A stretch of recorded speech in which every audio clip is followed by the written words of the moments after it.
You're listening to FWAT, episode 89 for January 23rd, 2015. Donald Trump, Doogie Howser, and Bill Engvall.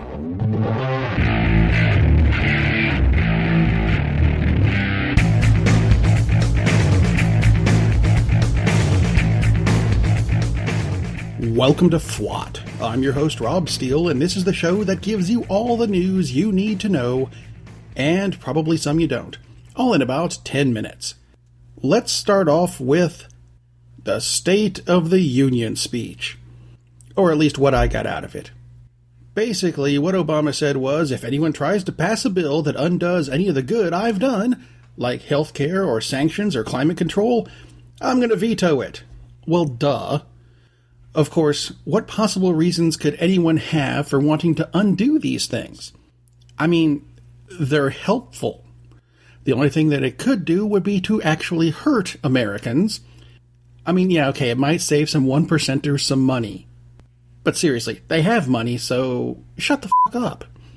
The best part of the speech, as far as I'm concerned, was when the president told Congress that if they think they can live on less than $15,000 a year, try it. They won't. And that I can pretty much guarantee. And of course he asked Congress to work with him. Again. Now is that ever going to work? No, of course not. They've got elections coming up. They want to put a Republican in the White House, so of course they're not going to cooperate. Welcome to Cover Your Ass season, which is kind of like rabbit season or duck season, but no, we all know it's going to turn out to be Elmer season, don't we? So, brace yourself, everybody. Microsoft announced Windows 10. Again. This time, though, they did it with a few demos. Now, what exactly do you need to know about it? Basically, the Start menu from about every version of Windows before Windows 8 is back. Woohoo! Internet Explorer, that highly vulnerable browser, has been stripped down and will now run like Chrome and or Firefox. Will I trust it? No, of course not. And if you're using Internet Explorer now, might I recommend using Chrome or Firefox. It's safer, faster, and more secure. It's also free, don't panic. Now, Windows 10 will also have something called Cortana, which is basically their version of Apple's Siri. Of course, I also thought Cortana was a car made by Ford that never worked very well. But hey, what's in a name?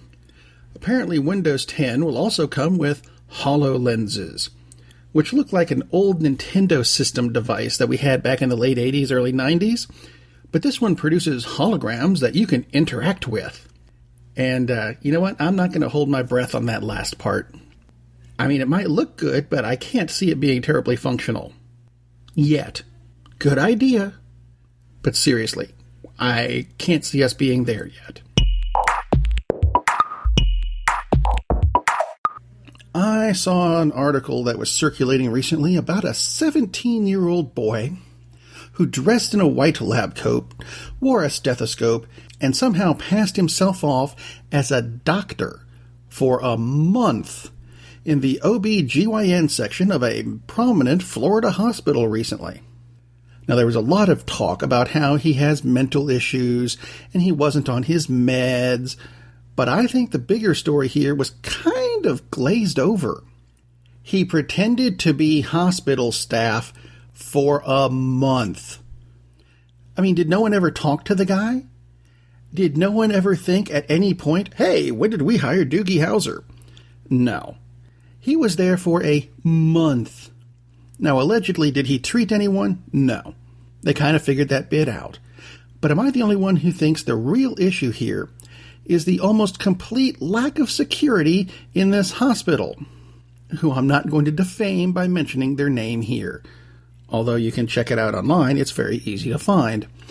I'm just wondering if, upon further review, the security for this hospital was handled by the same guys who do Sony's computer systems.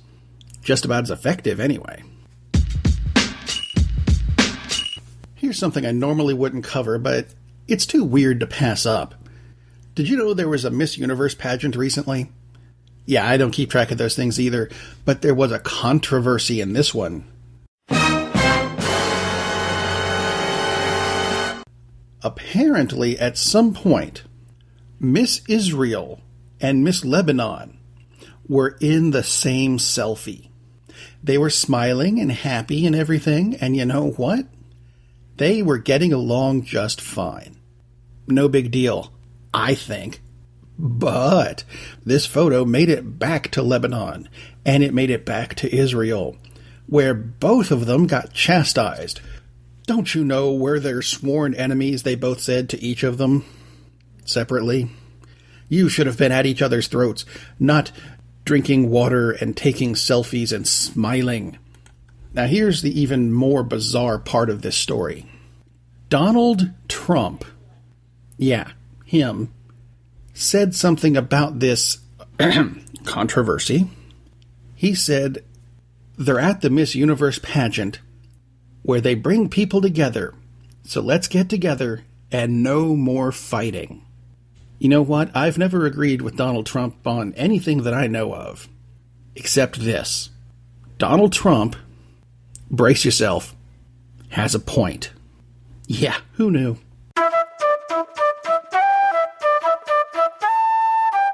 And now for the weekly segment, Weird Law of the Week. This week we're going to Arkansas, where apparently it is illegal to mispronounce Arkansas. Even though it's spelled Arkansas, it is, check it out. It's illegal to say Arkansas if you're in Arkansas. And while we're on the subject of Arkansas, or Arkansas, happy 72nd birthday to Little Rock native Gil Gerard, known to most of us as Buck Rogers from the 25th century. Who knew that someone from such a backward state would be from the future? Uh-oh. What if this means that Arkansas is actually the future? Does that mean we're all somehow doomed to be redneck farmers? Foxworthy Engvall 2016! Woohoo!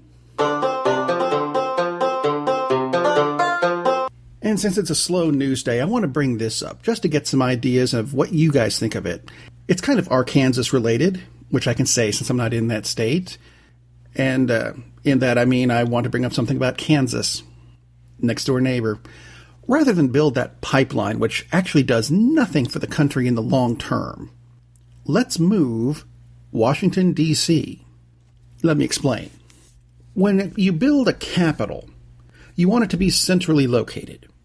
That way, everyone in a particular country has equal access to it. Right now, D.C. is on the coast of the east side of the country. It takes a long time to get there from L.A. or Houston or Alaska even. So how's this? Washington, D.C. can stay there as a museum. There's lots of history there. I get that. But move it to Lebanon, Kansas. Just the political parts. Leave the monuments there and everything. Move Congress there. Move the White House there. Move the Senate there. Lebanon, Kansas is the geographic center of the country.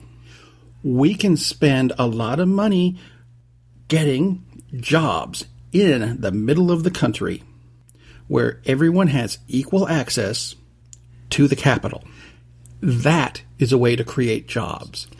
And that is another way to get Congress and Senate and maybe even the president off his ass and doing their jobs, because what's near Lebanon, Kansas? Well, it's not New York or Boston or, frankly, any sports teams or theater districts or shopping malls that anyone would really want to go to.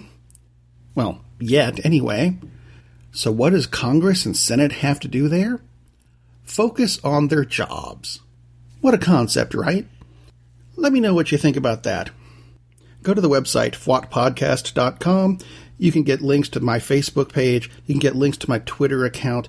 You can send me notes and say, Rob, you are out of your damn mind. Or you can agree with me. Either way, send at least 2 people there over the weekend. Get their ideas on this idea of making our capital centrally located. And now I'm going to leave you with this. Happy news. as far as I'm concerned anyway. Rush is going on tour this year. Check out their newly redesigned website, rush.com, for dates to see if they're coming to a town near you, or, even better, rushisaband.com for more details on a more regular basis. Frankly, I'm not sure how Ed keeps his site more up to date than the official one, but hey, there we go. Have a good weekend, everybody. I'll see you on Monday.